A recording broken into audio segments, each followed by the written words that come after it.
y me alquilé un convertible colorado. Con esa gente diferente, yo me codeo, qué tipo inteligente.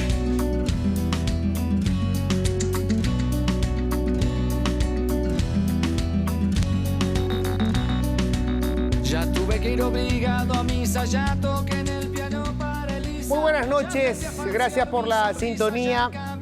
Bueno, hoy tenemos un tema fuerte, un tema delicado, porque, bueno, en la semana nos vimos sacudidos por, en realidad, la condena de un caso que ocurrió en el 2014, pero nos impactó a todos porque en el juicio se revelaron detalles que hasta el momento desconocíamos y que tienen que ver con la personalidad de las personas condenadas por un horrible crimen en donde la víctima resultó ser un joven que tenía una vida absolutamente normal para lo que nosotros consideramos, ¿verdad?, normal, estudiaba, trabajaba, era deportista.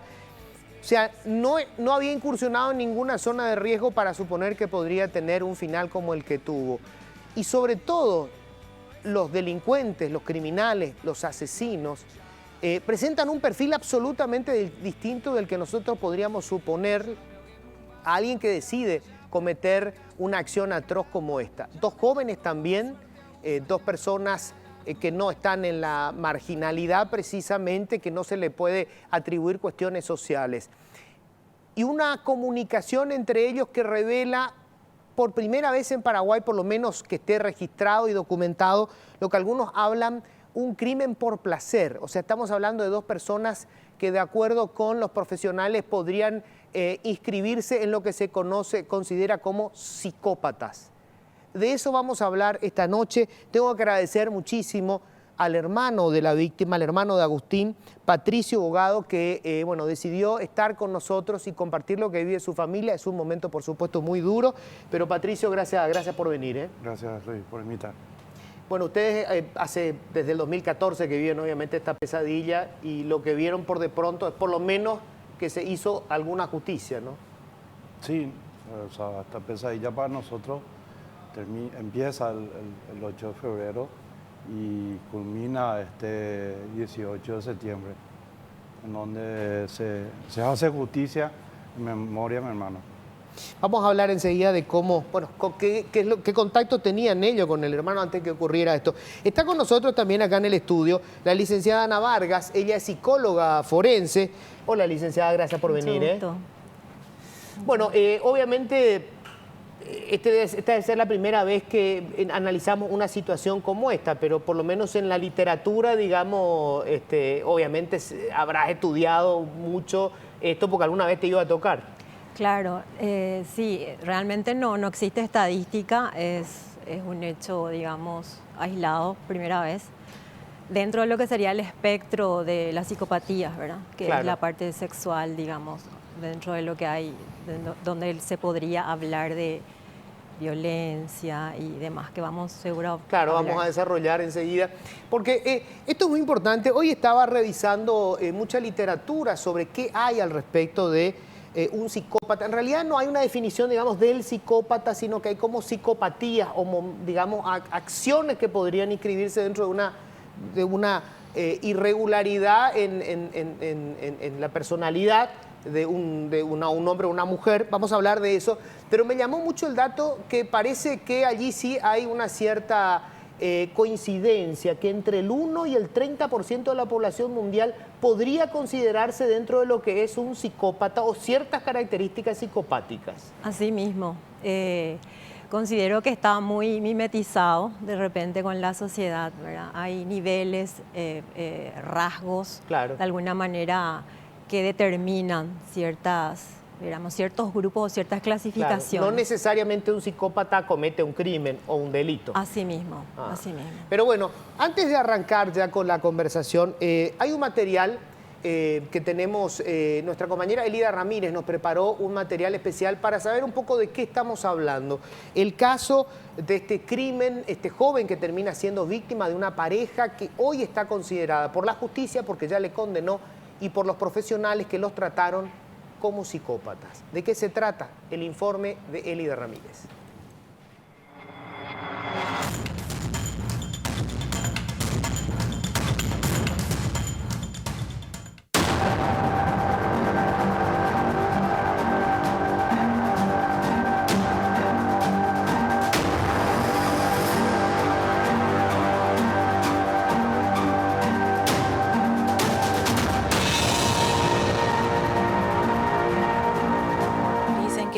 que les excitaba ver sangre, que gozaron al cometer el hecho. El tribunal considera apropiado la aplicación de una pena privativa de libertad de 30 años más 10 años de medida de seguridad. Son psicópatas. Por lo que me estás contando, son psicópatas por el ángulo que se le mire. Todo empezó con una publicación sexual. Parecía ser una página que solo ofrecía servicios sexuales, un matrimonio que supuestamente buscaba encuentros ocasionales, pero terminó siendo una trampa mortal para un joven locutor. Agustín Emanuel Bogado fue asesinado luego de contactar con la pareja que estaba detrás de ese link. Sus asesinos son Isaías Torres y Gisela Milea, hoy en día condenados a pena máxima. Unas 37 personas habrían ingresado en dicha publicación. Gisela se encargó de elegir el perfil de la víctima. El indicado para ella era Agustín. Ellos dicen en las conversaciones que fueron seleccionando de acuerdo a las características físicas, que fue ella la que eligió el perfil de la persona con quien estarían en esa noche madrugada. Y bueno, de hecho fue el seleccionado por ser un muchacho joven, apuesto, sí, fue seleccionado Agustín Emanuel. Todo ocurrió el 8 de febrero del 2014. El joven murió por traumatismo de cráneo y presentó además heridas cortantes. 6 días antes de que cumpliera un año de noviazgo con la exmodelo Jazmín Baranda, fue encontrado muerto en la casa que alquilaba sobre la calle 4 de Julio del barrio San Cristóbal de Asunción. Tras una ardua investigación en la que incluso sus familiares participaron, se logró llegar hasta los autores, Isaías Torres, hoy en día con 28 años, y Gisela Milea, también de 28 años. Ambos fueron condenados a 40 años de cárcel. Incluso describen cómo perpetraron el mismo, refiriendo que él fue el quien le sostuvo del brazo y que ella fue la persona que le dio el golpe a la altura de la cabeza. Contundentes fueron los mensajes que intercambiaron posterior al crimen. Son más de 4.000 fojas de escritos. En algunos detallaban varios aspectos de lo ocurrido en la noche del crimen. En otros mensajes se describe la personalidad de la pareja y el placer que sintieron esa noche. Isaías a Gisela: vos excitándote y el otro a punto de morir. Ja, ja, ja. Pobre. Gisela le contesta: ja, ja, ja, claro.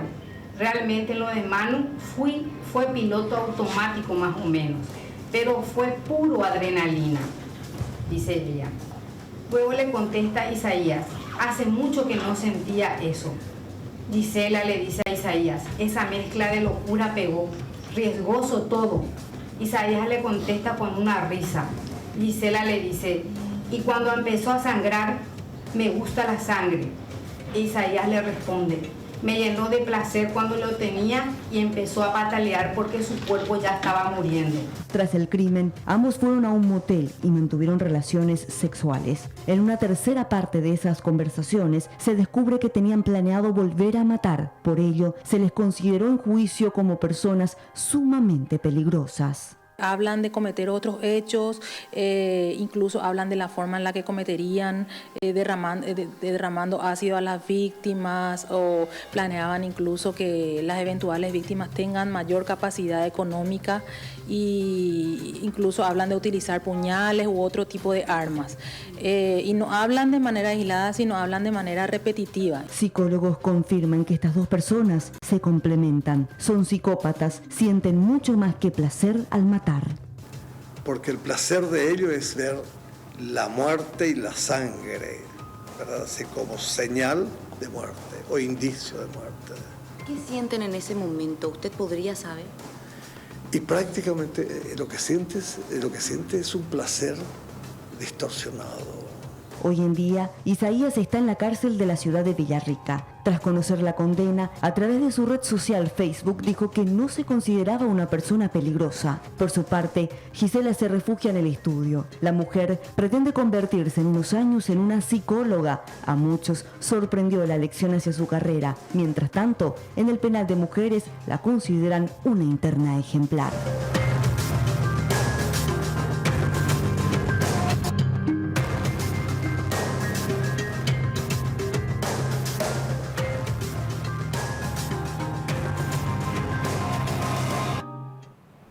Bueno, esto es apenas un resumen de todo lo que hay con relación al caso, pero me gustaría, Patricio, primero que nada, lo que ustedes saben de cómo contactan con tu hermano, porque, digamos, después vamos a desarrollar un poco el perfil de este tipo de psicópatas, porque hay varias psicopatías, por decirlo así, pero de este tipo de psicópatas, ¿cómo lo enganchan?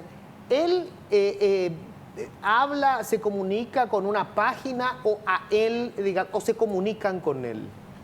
Según, eso no tenemos muy bien detallado, pero según lo que habíamos encontrado y leído, más que nada en el expediente, es que ellos hacen un anuncio en una página de encuentros, sí, donde se presentan como pareja o recién casados, sí, que buscaban a alguien. Y ahí él creo que le da un me gusta, entonces el tipo cuando habla con ella sale, le dice Isaías, le dice a Gisela, hubo 37 me gusta, elegí vos cuál te gusta y con ese entramos en contacto. Ajá. Y creo que ahí ella fue la que seleccionó, le seleccionó a él y él le dice, mira, él es fulano de tal, sale con fulana de tal y hace tales cosas. Y ella ahí más entusiasmo, bueno, ese. O sea, ellos vieron el perfil de las posibles víctimas y de ese grupo eligieron Sí. a tu hermano. Sí. Y O sea, ella fue la que eligió, ella fue la que según eligió. lo que aparece en el expediente de las Sí, conversaciones porque entre ambos. En conversaciones posteriores al asesinato de mi hermano, ellos hablaban de estudiar mejor a las víctimas para poder hacer, para no dejar rastros. Claro. Y voy a entrar ahí, Ana, en lo primero, ¿verdad? Que es el perfil de este tipo de psicópatas. Por lo que yo estuve leyendo, digamos, algunas características comunes es el desorden del tipo sexual o la promiscuidad. Está muy vinculado con el tema, digamos, de placer sexual, ¿verdad? Con, obviamente, una situación anómala o una perversión, si se quiere. Y lo segundo que buscan para capturar a una potencial víctima, dice siempre, buscan darle aquello que esa víctima va a querer, o sea, generar el vínculo entregándole algo que está buscando. Acá teníamos que el muchacho tenía un perfil donde ofrecía sexo y de alguna manera se da el vínculo con ella y como la conexión para completar esto. O sea, esa es la forma en que, digamos, ellos capturaron a su víctima. Sí, tengo entendido que evidentemente hacen como un estudio, ¿verdad? Previo, buscan tal vez la vulnerabilidad, alguna característica, ¿verdad? O tal vez también el deseo, la excitación, la fantasía, ¿verdad? Yo realmente no conozco bien el caso, ¿verdad? Sí. Es decir, pero en la generalidad, ¿verdad? Estos tipos de personalidades, ¿verdad? Fantasean, ¿verdad? Con estos tipos de actos que le Claro. exacerba, ¿verdad? O sea, antes de cometer un acto, normalmente ellos fantasean con el acto, por ejemplo, provocar una muerte. Claro. O sea, la característica es esa. Primero hay como, digamos, la construcción de esa fantasía que se va volviendo una obsesión hasta que en algún momento la llevan a la práctica. Así mismo. Tanto es, o sea, estamos luego, digamos, en una etapa, una era bastante accesible a todo lo que sería la imagen, fotos, ¿verdad? Entonces como que la fantasía va Adquiere fuerza así mismo. y parece más posible hacer la realidad, digamos. Así mismo, sí, sí. Aparte que que tienen que tener una cuota de, digamos, de adrenalina, dice, ¿verdad? De adrenalina, placer, ¿verdad? Excitación, violencia. En este caso fue, digamos, premeditado por lo que veo, ¿verdad? Claro, eso te iba a decir. Lo que sí se nota es, porque alguna gente dice, no, pero son enfermos y tendrían que estar en un sanatorio. En realidad, acá lo que vemos es una premeditación, o sea, hay una construcción del escenario para la comisión del crimen. Así mismo. Tengo entendido que de alguna manera, ¿verdad? No sé si hay antecedentes, efectivamente no sé, pero de alguna manera fueron alimentando gradualmente esta fantasía o estos tipos de actos hasta, por lo que veo, la chica, la joven no... Era su primera vez, tengo entendido, o sea, la primera vez que presenció ese tipo de... Sí, eso dice ella, ¿verdad? Él habló de que hubo otros casos, pero todavía no se tiene una denuncia, si no se sabe si realmente, efectivamente, hubo otro crimen. Suponemos que ahora habrá una investigación. Ella cometió la primera vez. Sí. O sea, fue su primera vez como partícipe y coautora. Y coautora, así mismo. No, así mismo. no es una simple espectadora que fue ella. Ella también estuvo ahí y hizo, porque eso quedó demostrado. Claro, aparte el objetivo era el crimen, o sea, ellos no fueron a robar, acá el objetivo era finalmente el crimen. No fueron a robar ni a tener un encuentro íntimo con mi hermano, era seducirle, tomarle inesperadamente y matarlo. Así mismo. Así, y sí, porque también estamos ante, digamos, situaciones acting out o cortocircuito que generalmente se generan dentro de lo que sería la situación y no hay premeditación, sino que más bien una cuestión así pasional. No hay acting out, decías, ¿qué es eso? Y es del momento, como que brota del momento. O sea, no fue una cuestión, digamos, de impulsiva, sino que fue una cuestión construida. En este caso sí, Ajá. En este caso sí, o sea, entiendo que fue premeditada, sí, pensada, hablada, planificada. Ajá. Digo nomás algo nomás como con una diferencia que generalmente ocurre también en este tipo de personalidades que no se van con esa intención, pero durante como se va desenvolviendo la parte dinámica, situacional, generalmente puede surgir un evento ahí que dispare eso, ¿verdad? Ya. Yo tengo un segundo material que antes de pasarlo y antes de ir a la pausa, quiero repetir otra vez los mensajes, porque digamos lo que nunca tuvimos, y yo creo que inclusive para la gente que investiga, que estudia estas distorsiones de personalidad, es tener, digamos, elementos probatorios como estas comunicaciones. Si me permite, voy a ir un ratito hasta nuestra pantalla grande para repetir lo que eran las comunicaciones, para que ustedes vean el nivel, digamos, de distorsión que tenían estas personas, no sé si de la realidad, pero sí de las reglas de la sociedad. Después lo vamos a hablar con la psicóloga, porque aparentemente los psicópatas no es que tienen una desconexión con la realidad como pasa con otro tipo de trastornos mentales. Lo que hacen es una disrupción con las reglas de la sociedad y crean sus propias reglas. Por eso es que no hay después sentimientos de culpa. Pero miren lo que es esto, a ver si podemos ir viendo, a ver si podemos poner esto acá en pantalla, que es parte de la comunicación. No todo se dio a conocer. Hay cuestiones que realmente aterraron a los miembros del tribunal porque daban cuenta de que ellos podían seguir matando. Básicamente eso es lo que se desprende de las comunicaciones que hay entre ellos. Pero bueno, atención con esto. Dice, a ver, compartimos algo muy placentero, o sea, matar fue mi primera vez. Esto dice la chica, por eso es que se cree que bueno, que fue la primera vez y bueno, porque la agarraron fue la última, ¿verdad? Sí, pegó. Hace mucho que no sentía tanta adrenalina, dice él. Luego dice ella, como nadie nos pilló, y esta es la primera parte donde hace referencia a volver a hacerlo. Como nadie nos pilló, con lo de Manu podemos joderle a otro pelotudín más dentro de poco. Basta con planear todo. Vos estabas muy acelerado en su casa. Esto le dice él. Era porque estaba ansioso y quería que lo hagas bien, le dice él. En otra parte dice ella, esa mezcla de locura pegó. Recordemos que el teléfono era de él donde encontraron estos mensajes. Esa mezcla de locura pegó, riesgoso todo y cuando empezó a sangrar me gustó la sangre. Me llenó de placer, le dice él, cuando lo tenía y empezó a patalear porque su cuerpo ya estaba muriendo. Lo mataría de vuelta por Sogüé. Estaba tan endeudado que le hicimos un favor.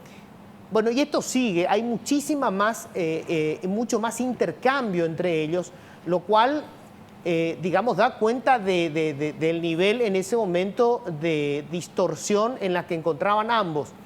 Yo desde los 12 quise encontrar a alguien como vos. Esto llamó muchísimo la atención, ¿verdad? Lo que dice esta joven. Desde los 12 años quise encontrar a alguien como vos en el sentido de un compañero que mate conmigo y te conocí. Manu murió por un traumatismo. ¿El golpe ese lo mató o al final vos lo mataste? Ambos lo matamos, le dice él. Pero espera, quiero saber, vos le hiciste la llave y yo lo golpeé muy fuerte, ¿quién fue? O sea, fíjense cómo ellos intercambian detalles del crimen. Obviamente eso les estaba produciendo un placer en intercambiar estos detalles, como si dos personas estuvieran hablando de un partido de fútbol. O sea, después vamos a hablar esto con la psicóloga, cómo cosificaron a la víctima, no era una persona de la que estaban hablando. Era de una situación o de un objeto, no de una persona. Tenemos que hacer la pausa. Vamos a hacer una pausa breve, enseguida vamos a desarrollar esto con la psicóloga, con el hermano de la víctima, que agradezco otra vez el coraje de este hombre que viene a contarnos un poco su experiencia, porque ellos también tienen una lectura de por qué pueden estar pasando estas cosas y por qué se puede llegar a repetir.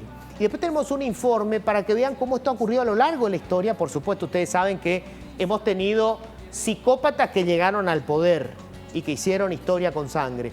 Vamos a hacer una pausa, ya volvemos.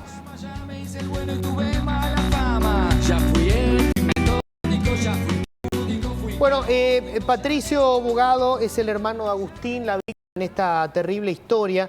Y Patricio, hay algo que me gustaría compartir un poco con la audiencia, porque tiene que ver con la investigación.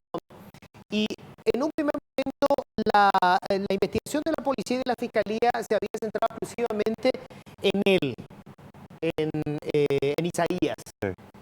La participación de Giselle surge luego de que tu mamá fue a hablar con Isaías en prisión. Sí. Ella se enfrentó con el asesino de su hijo. Sí. ¿Y qué le pidió tu mamá? Detalles, mucho de la conversación no te puedo dar porque ella es la que sabe, ¿verdad? Yo la acompañé. ¿Ella habló a solas con él?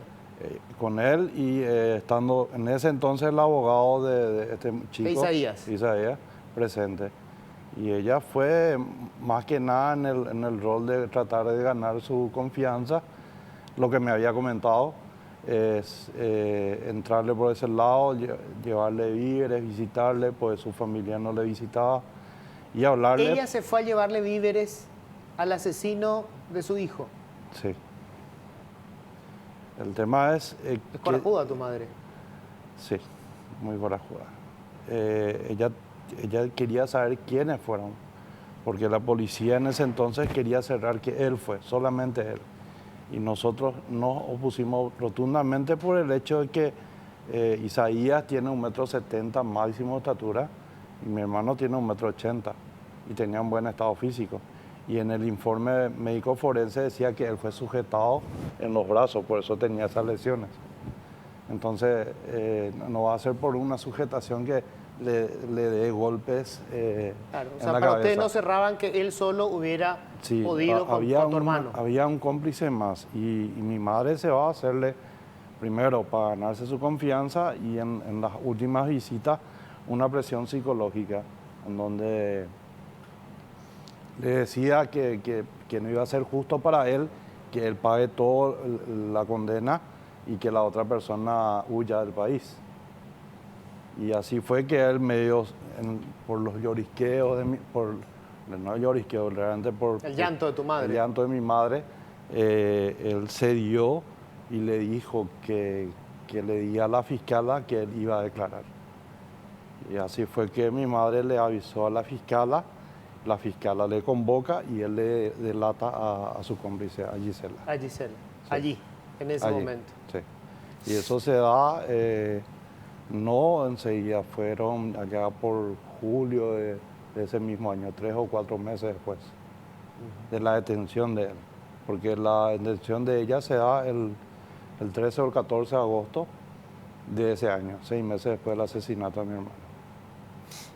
Ana, ¿es imposible detectar a una persona que padece de cierta psicopatía o tiene tendencias psicopáticas antes de que cometa un acto? Realmente existen ciertas características que, digamos, hacen al perfil psicopático, ¿verdad? Que, como bien saben, es la falta de empatía, el famoso cara de póker, no tiene emoción. Claro, empatía, eso para que la gente entienda, digamos, es imposible conectarte con el sentimiento de los otros. Es la capacidad de ponerse en el lugar del otro, Ajá. en el sufrimiento. Generalmente son personas que están disociadas de los sentimientos, ¿verdad? Cierta medida para una persona común, digamos que a veces utiliza mecanismos de defensa para seguir, o sea, se insensibiliza para poder seguir. Claro, un médico o algún reportero policial, digamos, que tiene que ver sangre todo el tiempo. Así mismo. Pero esto no ocurre como un mecanismo de defensa, sino que es la esencia de la persona. Es la esencia de la persona. me habías preguntado, ¿y cuál sería? Generalmente este tipo de personas no reflejan emoción cuando hablan, ¿verdad? O sea, su lenguaje no verbal es muy contradictorio, en el sentido de que su afecto es plano. Hay veces te puede estar contando, te puede estar justificando, argumentando, diciendo que siente, que es obvio que siente, pero realmente Claro. no... No hay ningún rasgo no que hay. denote ese sentimiento. Así mismo. O muchas veces también te cuentan como si fuera, el caso te puede estar contando cronológicamente, pero no hay emoción y te cuenta como si fuera como que le pasó a otra persona, como una tercera persona, ¿verdad? Como si fuera ajena a... Exactamente. Sí, ellos hablaban en primera persona. En primera persona. Todo el tiempo, en todas sus conversaciones, hablaban en primera persona. ¿Y vos sentías que ellos tenían algún sentimiento? ¿Parecían fríos cuando hablaban con ustedes? No, con nosotros no. Yo leía las conversaciones. Vos no llegaste nunca a estar frente a frente con ninguno de ellos. Yo nunca estuve frente a ellos. Porque había leído, Ana, que, bueno, por lo menos inicialmente, en las primeras investigaciones que se hacían sobre esta persona, hablaban de algunos antecedentes y uno más común era el maltrato a animales. Sí. Lo otro es la piromanía. Así mismo. Y lo tercero hablaban del descontrol de las micciones. Gente que se hacía encima. Sí, digamos, como características muy básicas que parece que eran comunes en la mayoría de los casos. Así mismo, son, digamos, tres características básicas, elementales, ¿verdad? Que es el tema de ver animales y ellos gozaban y se reían, o gozan y se ríen con el dolor, el sufrimiento animal. Exactamente. Es como una primera fase. Es como una, sí, como una, eso se nota ya de criatura. Uno ve de repente pollitos que van corriendo y se van y en forma de un juego, ven ahí el pollito y de repente lo matan. Lo matan, ¿no? Generalmente he visto situaciones así como que... de crueldad, digamos. De mucha crueldad. Y es como que simpático y se ríen de eso, ¿verdad? Y el tema de la piromanía también es otra característica. De prenderle fuego a cualquier cosa. Sí. Ven el fuego, la dimensión del juego, ¿verdad? Del fuego. Y el control la falta de control del esfínter. Tengo un material más que quiero compartir de lo que es un poco este tema de lo que algunos dicen psicópata. En realidad parece que hoy no es muy preciso eso. Los psicólogos y los psiquiatras hablan más de personas que tienen comportamientos psicopáticos. O sea, no hay una definición, digamos, de el psicópata. Pero sí hay casos sorprendentes a lo largo de la historia que conmovieron al mundo y que son motivo de una investigación permanente. Tenemos un material sobre eso.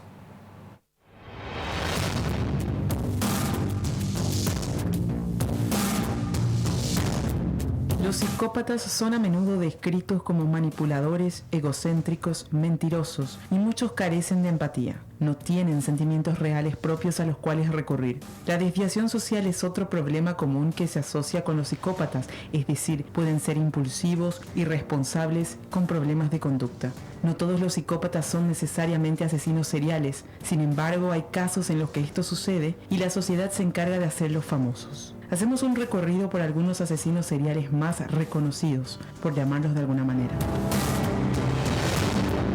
Charles Manson es un famoso criminal estadounidense conocido por liderar lo que se conoció como la familia Manson, un grupo de seguidores que surgió en el desierto de California a finales de los años 60. Fue declarado culpable de conspiración por cometer los asesinatos de 7 personas, condenado a pena de muerte reducida a cadena perpetua que cumple actualmente.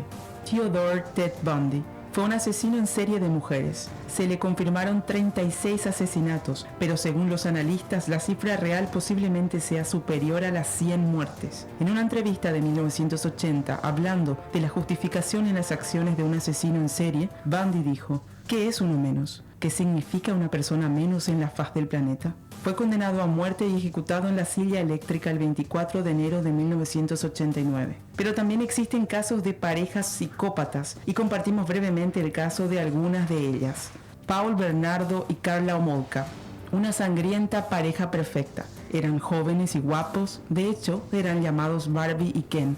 Los dos eran culpables de 12 muertes y 43 violaciones. La policía encontró varios videos y grabaciones de audio donde las víctimas eran vejadas, violadas y torturadas de manera salvaje antes de ser asesinadas. La primera cinta, sin ir más lejos, era de la propia hermana de Carla, Tammy. Paul siempre había reprochado a Carla que no era virgen cuando se conocieron. Carla quiso regalar la virginidad de su hermana a su marido. Drogaron y violaron por turnos a la pobre chica. A mitad de la noche, la hermana de Carla se ahogó con su propio vómito y murió. La muerte de la chica fue considerada entonces un accidente.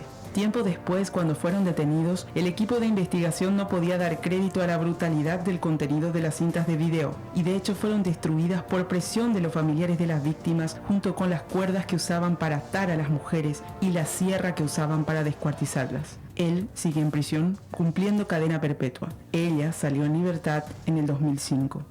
Fred y Rosemary West. Fred West tiene el dudoso honor de haber sido uno de los mayores asesinos en serie de nuestra historia reciente. Solo o en compañía de Rosemary, su mujer, mató al menos a 20 jóvenes, a las que enterraba en el sótano o en el jardín de su casa de Gloucester, en Reino Unido.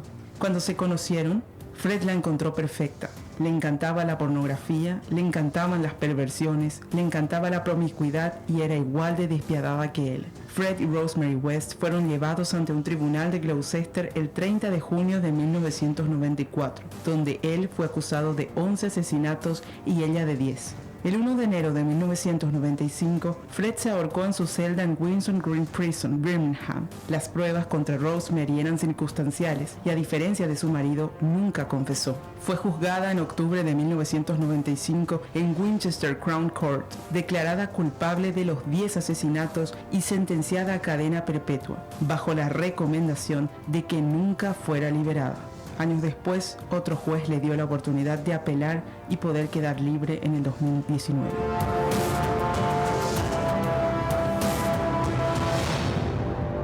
El que fantasea y la atrapa. Una cuestión que vi que se repite en la mayor parte de la literatura que hay sobre este tipo de personas con estas características es cuál es la relación que hay entre dos psicópatas. Como ellos tienen este problema de que carecen de empatía, no hay una relación de pareja de afecto. La literatura dice que se puede dar eventualmente relaciones ocasionales con un interés mutuo que es poder perpetrar un crimen. O una de las personas es la que organiza el crimen y la otra es la ejecutora. Y en el caso de los asesinos de tu hermano Patricio, vos me contabas, yo lo que veo que vos revisaste mucho el expediente, te informaste acabadamente del caso de tu hermano, fuiste un investigador más, y fue ella la que, según por lo menos lo que aparece en la carpeta fiscal, la que le insiste a él con el tema de la muerte y él estaba más interesado en ella, en tener sexo con ella. Sí, así es. O sea, nosotros tuvimos que tragarnos las 4.000 páginas para saber qué pasó. Y ahí se ve en donde, posterior a lo que ocurrió con mi hermano, ellos ya estaban planificando a otras víctimas y querían lucrar más. Y era ella quien le decían, en toda la conversación que se ve, ella es la que le dice, pegó matar, sentir esa adrenalina. Y el tipo le dice, sí, le sigue la corriente, pero ella le dice, bueno, tenemos que volver a probar, quiero sentir esa adrenalina, dice ella. Ella. Y él le dice, sí, pegó, todo eso, aquello. O sea, se ve claramente en toda la carpeta que era ella quien le incitaba a él y él le seguía, o sea, también seguía la conversación, pero él veía más el trofeo que era estar con ella íntimamente. O sea, su objetivo era sexual, digamos, más. Sí. Su objetivo principal, digamos. Y el medio para llegar a eso era matar. El objetivo de ella era matar. Sí. O la muerte en sí. Eso por lo menos es lo que vos entendés a partir de lo que leíste de toda la carpeta. Sí, lo que leí, sí. Aparte de que ellos ya querían lucrar. O sea, querían robar además. Sí, porque él decía, lo tuyo es matar por placer, le decía él. Lo mío es matar y robar, decía él. O sea, a ella le decía, lo tuyo es matar por placer y lo mío es matar y robar. Claro, él quería un lucro. Sí, y aparte ahí le habla, le dice, mira, si había una notebook podemos vender, si había celulares más de otra alta gama. Podemos vender si tiene guita. Y ella le dice, sí, tenemos que buscar a alguien más pudiente. Y él le dice, mira, no todos tienen 1 millón, 2 millones de guaraníes en su billetera, le dice. Él. Ajá. Él. Ese tipo de relaciones se da, digamos, entre alguien que tenga desórdenes psicopáticos, por decirlo así, y otra persona que tenga más que nada una, digamos, una aberración sexual, con tal de conseguir, digamos, un objetivo sexual que es capaz de cometer y que puede eventualmente ser manipulada. Sí, en este caso, según lo que estuve escuchando, evidentemente es una pareja donde una es la que tiene una fantasía, digamos, sexual, y de alguna manera el otro trata de cumplir esa fantasía, ¿verdad? Y es lo que, digamos, cumplir la fantasía para obtener el premio, digamos, ¿verdad? Posteriormente. Pero o sea, evidentemente estas personalidades no se comprometen afectivamente, o sea, todo es a nivel superficial, abrupto, emocional, no hay una afectividad profunda. La relación es como un fingimiento, o sea, es una necesidad, digamos, Claro. y generar una supuesta, fingir un sentimiento. Y sí, y fingir un sentimiento, pero o sea, ahí no, yo veo, es más emoción, todo es abrupto, todo es probar, experimentar, fantasear, todo tiene que ver con la parte, porque entre afectividad y emoción hay diferencias, ¿verdad? Afectividad o, digamos, sentimiento es algo más comprometido, compromiso. Es más empatía. ¿verdad? Más empatía. Claro, lo más otro afinidad. es una cuestión... Claro, superficial, emotiva, placentera. Claro, es más una compulsión, digamos. Así mismo, un impulso. Ahora, Patricio, vos decías algo que me llamó mucho la atención, que él de alguna manera se quebró cuando tu madre también se quebró y lloró, ¿verdad? Entonces él como que ahí decide contar parte. O sea, lo cual es muy extraño porque en el caso de ella es todo lo contrario. Me decían que la directora del penal comunicaba que esta mujer no aparece como arrepentida de absolutamente nada, sin ningún sentimiento de culpa, lo que sí se encuadra dentro de lo que es la personalidad psicopática, ¿no? Así mismo, no tienen sentimiento de culpa, digamos que tal vez hasta justifica el hecho o trata de, digamos, de minimizar o no se compromete, o sea, vaya a saber qué tipo de mecanismo está utilizando, ¿verdad? En este caso, no sé si escuché mal, pero como que le ven como una reclusa ejemplar, modelo, ¿verdad? Entonces también es como un mecanismo frío de sobrevivencia, tal vez, ¿verdad? Y dentro de lo que sería el día a día se muestra. Mismo, ella en su declaración Canal 9 decía, a mí me tildan de mojigata. Y si los mojigatas después te tratan como le trataron a mi hermano, no quiero ni imaginar. O sea, te habla de Dios, pero su actuar es distinto. Yo me acuerdo durante el juicio ella pedía misericordia al tribunal en lo que van a decidir, y yo cuando leo la conversación de ella con él, en donde ella se burla de mi hermano, y mi hermano le decía, ya agonizando, le decía, piedad, piedad, déjeme vivir. ¿Ella le tuvo misericordia? No. Y ahí fue que le dio un golpe. Claro, esa es la característica, digamos, del psicópata, o sea, en ese momento... no es capaz de sentir lo que está sintiendo la víctima. Cada vez es mucho más excitante y llegan a esa adrenalina a 1000, ¿verdad? No, es como que entran en ese momento, digamos, pierden esa conciencia, o sea, el sentido de realidad. Pierden en sí. Claro. Tengo que hacer una breve pausa. Después tenemos más, están los mensajes que la gente está enviando, pero bueno, parece que en este momento... de todas formas vamos a revisar, por supuesto, todo lo que están enviando. Tengo que hacer una breve pausa, ya volvemos. Toqué en el piano paraliza, ya aprendí a falsear mi sonrisa, ya caminé por la cornisa, ya cambié de lugar mi cama, ya hice comedia. Una persona que tiene estas características, Ana, ¿se recupera? ¿Se puede recuperar en algún momento? Porque el historial, por lo menos en Estados Unidos, rara vez han permitido que quede en libertad una persona, si no es que fue a la pena de muerte, digamos los estados donde no hay pena de muerte, están de por vida, ellos no vuelven a salir.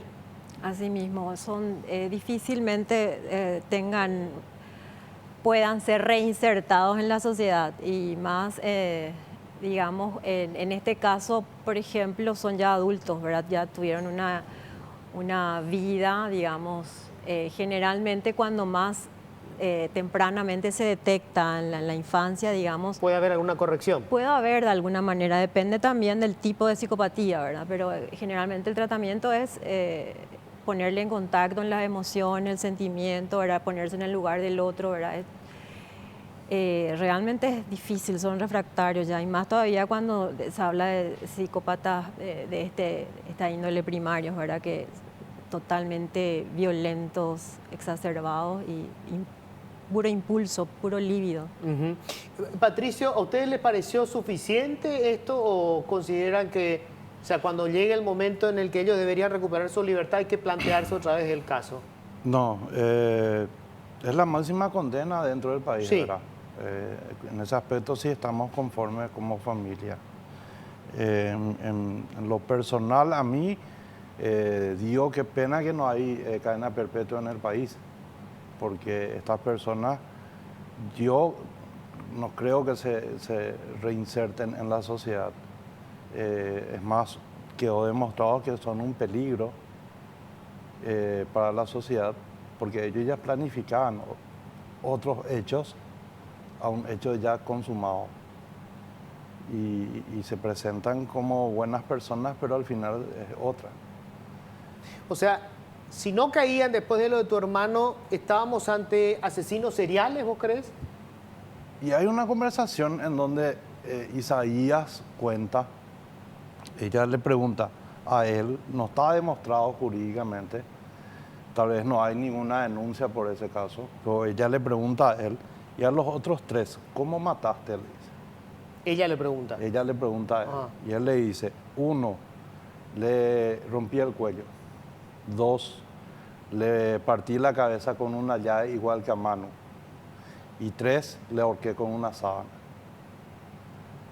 Para darte una idea que es demasiado bien planificado estaba, yo me acuerdo de ese día, al día posterior, cuando me dejaron entrar a mi casa, uno de los investigadores que había tomado las huellas dactilares y todo aquello, había dicho que se llevaron muchas cosas, que se infectó la escena del crimen. Es más, yo me acuerdo que mi mamá esa tarde habló con él y le dijo que él estaba en el súper, que se fue a comprar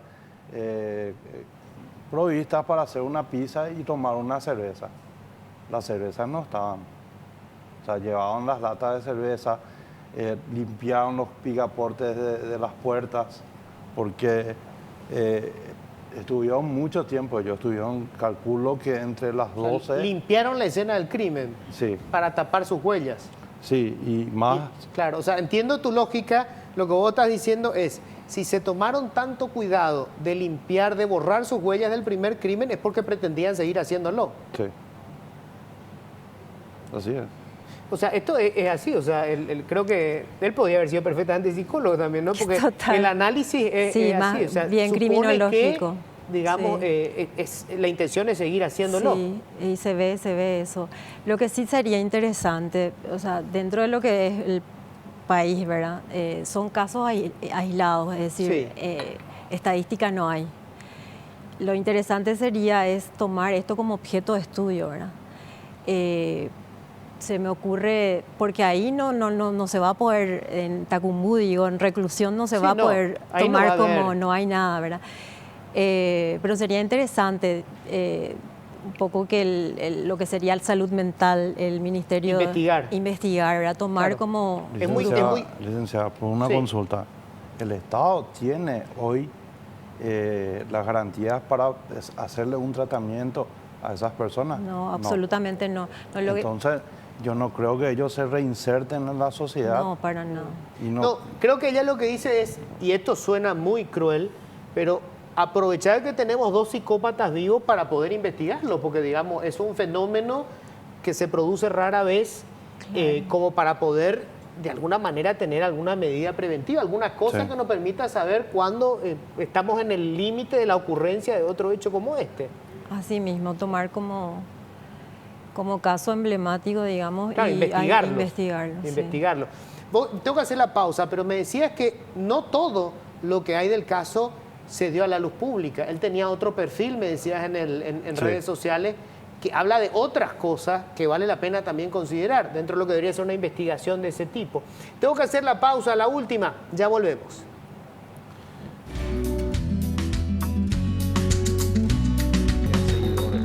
Bueno, se me va el tiempo. Acá me muestran, efectivamente, Isaías hay un perfil, Raúl Colesne se llama, sigue vigente, está en el Facebook. Armas, imágenes grotescas. Bueno, este tipo de cosas. Estoy escuchándolo, le cuento a Germán. No sé si forma parte del material. Cuchillos. Esto es lo que estoy viendo en el perfil de este hombre que sigue vigente. Increíble. Y supongo yo, esto para cerrar, las redes sociales, o sea, obviamente es un medio, pero de alguna manera es un catalizador para personas que tienen este tipo de traumas. Sí, de alguna manera siguen en contacto con sus amigos, con la gente que de alguna manera fantasean. Yo digo, por lo que veo también con llamar la atención, es un poco histriónico también, un poco Claro. Por la forma en que se comunica o en que postea cuestiones ahí, ¿verdad? Una forma de mantenerse vigente, veo. Claro, Más no allá olvidemos del... que todos ellos también tienen como característica una egolatría patológica. Totalmente, Necesitan ser el sí. centro de la atención todo el tiempo. Narcisista. Patricio, mira, te agradezco muchísimo. ¿Vas a escribir algo de esto, de todo? Realmente la forma en que estuviste encarando esto es impresionante. Obviamente es tu hermano y una cuestión terrible, familiar, pero lo hiciste de una manera sistemática impresionante. Escribir, no sé, pero sí ya... Para nosotros ya acabó esta pesadilla y bueno, ahora nos dedicamos a sobrellevar la ausencia De tu hermano. de mi hermano más que nada. Recordar todo lo vivido con él y bueno, un capítulo que vamos a cerrar por el bien y la salud mental de mi familia. Porque acá la que más sufrió fue mi hermana, porque ella fue la que le encontró muerto, y mi mamá. Gracias, Patricio. Gracias, Rey. Muchísimas gracias.